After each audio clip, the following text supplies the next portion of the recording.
Sir ఇప్పుడు ఈ flight incident ఏదైతే ఉందో ఇది జరిగిన తర్వాత ఇప్పుడు మానవ తప్పిదాల వల్ల జరిగితే ఏమవుతుంది, లేకపోతే సాంకేతిక లోపం వల్ల జరిగితే ఏమవుతుంది? ఒకవేళ మానవ తప్పిదాల వల్ల ఈ ఫ్లైట్ ఇన్సిడెంట్ ఏదైతే జరిగిందో ఒకవేళ జరిగితే ఎలాంటి చర్యలు ఉంటాయి సార్ న్యాయపరంగా?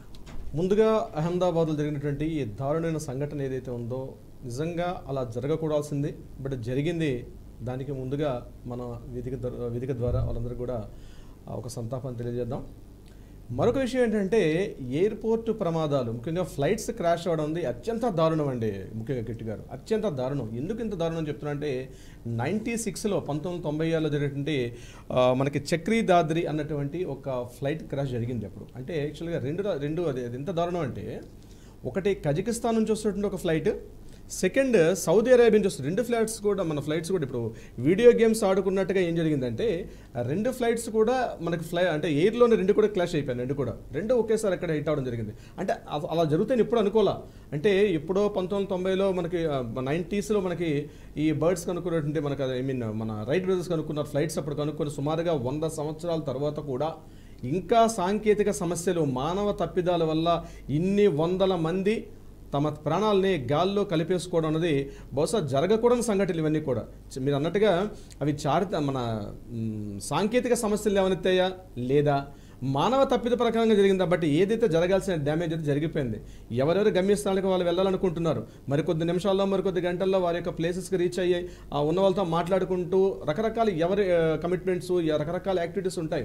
అవన్నీ కూడా అతి కొద్ది రోజుల్లోనూ కొన్ని గంటల్లోనూ అటువంటి సమయంలో ఆల్ ఆఫ్ సడన్గా ఎవరు ఊహించినటువంటి సమయంలో ఇటువంటి క్రాష్ జరగడం చూసారా అత్యంత బాధాకరం. ముఖ్యంగా అహ్మదాబాద్ మన నరేంద్ర మోడీ గారి యొక్క రాష్ట్రం, అంటే మోడీ గారు ప్రధానమంత్రిగా పనిచేయాలి అంటే దీని వెనకాల నేనేమనుకుంటున్నాను అంటే ప్రత్యేకంగా నా యొక్క అభిప్రాయం ఏంటంటే రీసెంట్గా మనకు జరిగిన పెహల్గాం దాడి జరిగింది. ఆ టైంలో కూడా యావత్ దేశంలో చాలా వరకు ముఖ్యంగా లండన్ కావచ్చు, ముఖ్యంగా ఈ యొక్క బ్రిటన్, ఈ కంట్రీస్ అన్ని కూడా భారతదేశం సపోర్ట్ చేసాయి మనకి ఇవన్నీ కూడా. బహుశా ఏమైనా దానికి సంబంధించి ఏమైనా జరిగి ఉండొచ్చా, ఇది నా యొక్క వ్యక్తిగత అభిప్రాయం మాత్రమే. బహుశా ఉండొచ్చు రేపు, ఎందుకంటే రేపు మన ఇన్వెస్టిగేషన్స్ ఇవన్నీ జరిగిన తర్వాత జరిగే అవకాశం లేకపోలేదని కూడా మనకి ఇన్ఫర్మేషన్ వచ్చే అవకాశం ఉంటుంది. ఎందుకంటే రీసెంట్గా మనం పెహల్గాం దాడి జరిగి ఇంకా ఒక 3 నెలలు కూడా జరగలే. రీసెంట్గా అక్కడ 28 మంది చనిపోయారు అక్కడ. అటువంటి సంఘటన అయింది. దాని తర్వాత మళ్ళీ ఆపరేషన్ సింధూర్ చేశారు. రెండు దేశాల మధ్య కొంత ఉద్రిక్త వాతావరణం వచ్చింది. ఈ సింధూర్లో అటాక్స్ జరిగాయి. దానిలో మళ్ళీ కొన్ని ఫ్లైట్స్ మనం కోల్పోయామని, లేదు కొన్ని యుద్ధ విమానాలు వాళ్ళకు ఏదో రకరకాలుగా ఊహాగానం రకరకాలుగా జరిగాయి. ఇటువంటి కాస్త సద్దుమణిగింది. మళ్ళీ సామరస్యపూర్వక వాతావరణం వస్తున్న సమయంలో అది కూడా గుజరాత్ మనకి ఆయువు పట్టు. విధంగా చెప్పాలంటే మనకి బాంబే తర్వాత అత్యంత ఆయువు పట్టున్నటువంటి ప్రదేశం ఏదంటే గుజరాత్. అంటే అటు ఓడరేవులు కావచ్చు, అంటే రకరకాలుగా ఉంటుంది. అంటే గుజరాత్ అంటే ఇండస్ట్రీలకి చాలా భారతదేశానికి ఒక ఆయువు పట్టున్నటువంటి ప్రదేశం గుజరాత్. అనేక లావాదేవీలు ఉంటాయి. అంటే ఇంటర్నేషనల్ యాక్టివిటీస్ అన్ని కూడా గుజరాత్, అహ్మదాబాద్, సూరత్ ఇటువంటి ప్రదేశాల నుంచి కూడా యాక్టివిటీస్ చాలా ఎక్కువగా ఉంటాయి. అంటే వాణిజ్య కేంద్రం అంటే ముంబైకి ఎంత ఇంపార్టెన్స్ ఉందో అహ్మదాబాద్ కూడా అంతే ఇంపార్టెన్స్ ఉంది. ఎందుకంటే ముంబై టు అహ్మదాబాద్ ఒక మనకి ఎక్స్ట్రా ఈ ఇండస్ట్రియల్ కారిడార్ కూడా ఉన్నటువంటి ప్రదేశం. అటువంటిది అహ్మదాబాద్ అంటే భారతదేశానికి ఒక ఇండస్ట్రియల్ ఆయువు పట్టది. అంటే చాలా కొన్ని లక్షల ఇండస్ట్రీస్ ఉన్నాయి అక్కడ. అటు జూట్ మిల్స్ అయితేనేమి, లేకపోతే కాటన్ మిల్స్, అదేవిధంగా పెట్రోలియం కెమికల్స్, ముఖ్యంగా అరేబియన్ ఓషన్ నుంచి వస్తున్న పెట్రోలియం కెమికల్స్, వీటన్నిటికీ కూడా మన దేశానికి ఇతర దేశాలతో కనెక్టివిటీ చాలా పెద్దగా ఉన్నటువంటి ప్రాంతం అహ్మదాబాద్. అటువంటి అహ్మదాబాద్లో అది కూడా ఎయిర్ ఇండియా ఫ్లైట్, అది కూడా లండన్ వెళ్తున్నటువంటి ఫ్లైట్. సుమారుగా 249 మెంబర్స్ ఉందని చెప్పి మనకు వస్తున్న లెక్కల ప్రకారం. బట్ నాకు తెలిసిన ఇన్ఫర్మేషన్ ప్రకారం 30 to 35 మెంబర్స్ మాత్రమే చనిపోయారని చెప్తున్నారు. బట్ కన్ఫర్మేషన్స్ అంత అధికారిక లెక్కలు వస్తే కానీ మనం కన్ఫర్మేషన్ చేయకూడదు. అయితే విజయ్ రూపానీ గారు ఇంతకుముందు మాజీ సీఎంగా పనిచేస్తున్న గుజరాత్ మాజీ సీఎం గారు కూడా ఆ ఫ్లైట్లో వెళ్తున్నట్టుగా తెలిసింది. అంటే ఇది ఏమైనా పకడ్బందీ వ్యూహం ఏమైనా ఉందా? ఎందుకంటే ఇలా జరగడం అన్నది ఇంత టెక్నాలజీ బాగా డెవలప్ అయిన ఈ టైంలో 96లో కూడా ఇటువంటిది మనకు ఫ్లైట్ క్రాష్ జరిగింది. కానీ అప్పటికిప్పుడు కంపేర్ చేస్తే 96లో ఉన్నటువంటి టెక్నాలజీకి ఇప్పుడు ఉన్నటువంటి టెక్నాలజీ కంపేర్ చేస్తే చాలా వ్యాస్ట్ టెక్నాలజీ అంత డెవలప్ అయినాం. ఇటువంటి సందర్భంలో ఇంత దారుణమైన దుర్ఘటన జరగడం ఉంది చూసారా, ఇది చాలా దీని వెనకాల మాత్రం ఖచ్చితంగా నేను ఏమంటానంటే ఏదో మిస్టరీ అయితే ఉంది. ఇది ఎవరో కొంతమంది వ్యక్తులు మానవ తప్పిదం అన్న వర్డ్ వాడుతున్నాం, కానీ నేనేమంటే మానవ తప్పిదం కాదు, ఇది ఏదో జరగకూడనటువంటి ఏదో సంథింగ్ ఏదో బిహైండ్ అక్కడ జరిగింది. అక్కడ అది కూడా అహ్మదాబాద్. ఇతర ఎయిర్పోర్ట్లు అనుకుంటే బహుశా అక్కడ కూడా జరగకూడదు. అహ్మదాబాద్ ఎయిర్పోర్ట్లో జరిగిందంటే సంథింగ్ ఏదో ఒక మిస్టరీ ఉండొచ్చు.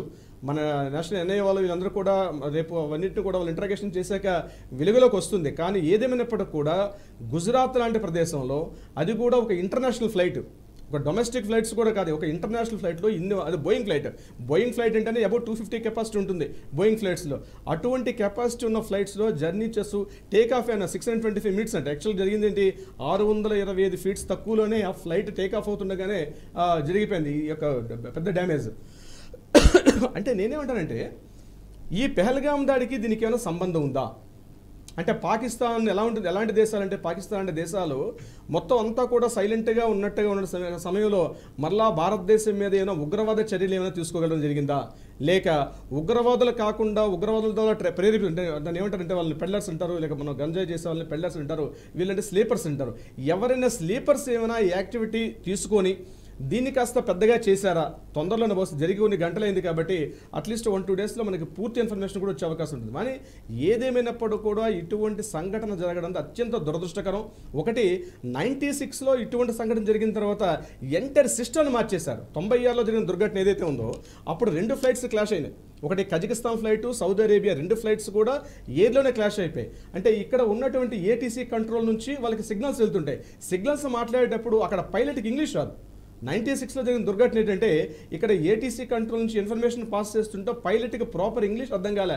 అంటే ఈ ఫ్లైట్ ఏ సైట్లో వస్తుంది, ఈ ఫ్లైట్ ఏ రూట్లో వెళ్తుంది, ఈ రెండింటిని అర్థం చేసుకోలేక ఎయిర్లోనే 2 క్లాష్ అయ్యి సుమారు మోర్ దెన్ అప్పుడు కూడా ఒక 350 మెంబర్స్ పైన చనిపోయారు. అయితే అప్పుడు భారతదేశం యొక్క ఫ్లైట్ కాదు, అది కజకిస్తాన్, సౌదీ అరేబియా. కానీ ఇప్పుడు జరిగింది ఇండియా నుంచి అంటే లండన్ నుంచి వస్తున్నటువంటి ఫ్లైట్, అది కూడా take off I think take off అవుతున్న టైంలో అది సుమారుగా 250 మంది ఉన్నటువంటి ఒక బోయింగ్ ఫ్లైట్ అత్యంత దారుణంగా ఇంత క్రాష్ అవ్వడం నుంచి సార్ నిజంగా మోడీ గారు, అమిత్ షా గారు కూడా దీనికి తీవ్రంగా దిగ్భ్రాంతి వ్యక్తం చేస్తున్నారు. దీని వెనకాల ఏం జరిగింది, ఏ రకమైనటువంటి ఒక మిస్టీరియస్ తెలియనటువంటి ఇన్ఫర్మేషన్ ఏదో ఉంది, ఆ తొందరలోనూ కూడా మనకు తెలిసే అవకాశం ఉంటుంది. కిట్టి గారు అంటే రవీంద్రనాథ్ గారు మీరు అన్నట్టు ఈ కోణంలో ఇంతవరకు ఎవరు ఆలోచించుండరు. ఎందుకంటే పెహల్గామ్ ఇన్సిడెంట్ తర్వాత ఇలాంటి ఫ్లైట్ క్రాష్ అనేది అంటే ఇది మానవ తప్పిదం వల్ల జరిగిందా, లేకపోతే అక్కడ ఫ్లైట్ పైలట్స్ వల్ల జరిగిందా, లేకపోతే ఇంకొక ఏమైనా సాంకేతిక లోపం వల్ల జరిగిందా అని ఈ కోణంలోనే ఆలోచిస్తున్నారు. కానీ ఒకవేళ దీని వెనకాల ఏమైనా కుట్ర ఉందా అని ఈ కోణంలో ఇంతవరకు ఎవరు ఆలోచించట్లేదు. ఒకవేళ కుట్ర ఉంది అంటే దీనికి ఎలాంటి చర్యలు ఉంటాయండి? డెఫినెట్గా అండి, ఎక్కడో జరిగినటువంటి ఎన్ఐఏ వాళ్ళ దర్యాప్తు బృందంలో హైదరాబాద్లో కాకుండా ఎక్కడో విజయనగరం జిల్లాలో మారుమూల ఎక్కడో ఉత్తరాంధ్రలో చిట్ట చివరి గ్రామం అక్కడ మనకి మూలాలు బయటపడ్డాయి. ఎక్కడ పాకిస్తాన్తో జరిగిన ఉగ్రవాద కార్యకలాపాల యొక్క దాడులు ముఖ్యంగా మన రాష్ట్రంలో హైదరాబాద్ లాంటి నగర ప్రాంతాల్లో కొన్ని చోట్ల బాంబు పేల్చాలనే ఉద్దేశంతో కొంతమందిని ట్రైనింగ్ చేసినటువంటి క్యాండిడేట్స్ ఎక్కడ మంది దొరికారు. రీసెంట్గా ఎన్ఐఏ వాళ్ళు పట్టుకున్నటువంటి ఆ దర్యాప్తు బృందాలు ఎక్కడో ఉత్తరాంధ్రలో ఉన్నటువంటి విజయనగరం జిల్లాలో కొంతమంది స్లీపర్ సెల్స్ ఎలా దొరికారు. దీని వెనక కూడా ఖచ్చితంగా కుట్రకోణం ఉండే అవకాశం కూడా ఉంటుంది.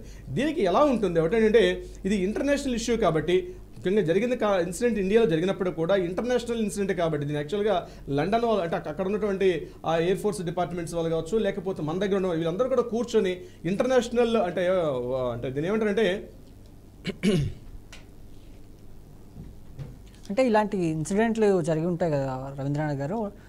ఇప్పుడు ఒకవేళ పైలట్ చెప్పేది ఏంటంటే కాల్ వస్తుంటే అక్కడ ఎవరైతే మేనేజ్మెంట్ ఉంటారో వాళ్ళ నుంచి కాల్ వీళ్ళు పైలట్ కాల్ రిసీవ్ చేసుకోవట్లేదు అనే వాదనలు కూడా వినిపిస్తున్నాయి. అంటే పైలట్ వాళ్ళకి ఏదైతే కాల్ చేస్తున్నప్పుడు ఫ్లైట్ గురించి వాళ్ళు లిస్ట్ చేయట్లేదు, వాళ్ళు కన్వర్జేషన్ అనేది సరిగ్గా లేదు, అక్కడ మిస్కమ్యూనికేషన్ అయ్యింది. ఎగ్జాక్ట్లీ అండి, అంటే ఎక్కడో ఆ టెక్నికల్ పారామీటర్స్లో అంటే ఏటీసీ కంట్రోల్ నుంచి వెళ్తున్నటువంటి సిగ్నలింగ్ వ్యవస్థ ఏదైతే ఉంటుందో, అంటే అక్కడ పైలట్ రిసీవర్ చేసుకోవటువంటి ఆ సిగ్నలింగ్ వ్యవస్థ ఏదైతే ఉందో బహుశా ఆ యొక్క ఎంటైర్ సిస్టమ్ని ఏమైనా క్లాష్ చేసే అవకాశం కూడా ఉండొచ్చు.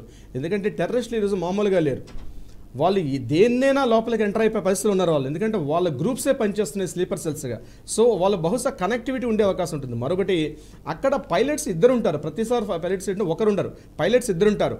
ఇద్దరు పైలట్స్ ఉండేటప్పుడు సిగ్నల్స్ ఒకరికి అందకపోయినా మరొక పర్సన్ ఇమీడియట్గా దాన్ని యాక్టివిటీ చేసుకుంటారు. కానీ టేక్ ఆఫ్ అయిన కొద్దిసేపట్లోనే, ఎక్కువసేపు కూడా కాలా, నాకు తెలిసి వితిన్ 10-15 మినిట్స్లో జరిగినటువంటి సంఘటన ఇది. అంటే ఎవ్రీథింగ్ ఇంకా కూర్చొని సీట్లో ఇంకా సెట్ ఆఫ్ కావట్లేదు, ఇంకా అప్పుడే టేక్ ఆఫ్ అవుతున్న సమయంలో జరిగినటువంటి ఈ దుర్ఘటన ఏంటంటే సిగ్నలింగ్ వ్యవస్థ ప్రాబ్లం అయితే కాదు, దీన్ని ఎవరో క్లాష్ చేసి ఉండే మాత్రం అవకాశం మాత్రం తప్పనిసరిగా ఉండే అవకాశం ఉంటుంది. కిట్టి గారు ఏమో అండి, అంటే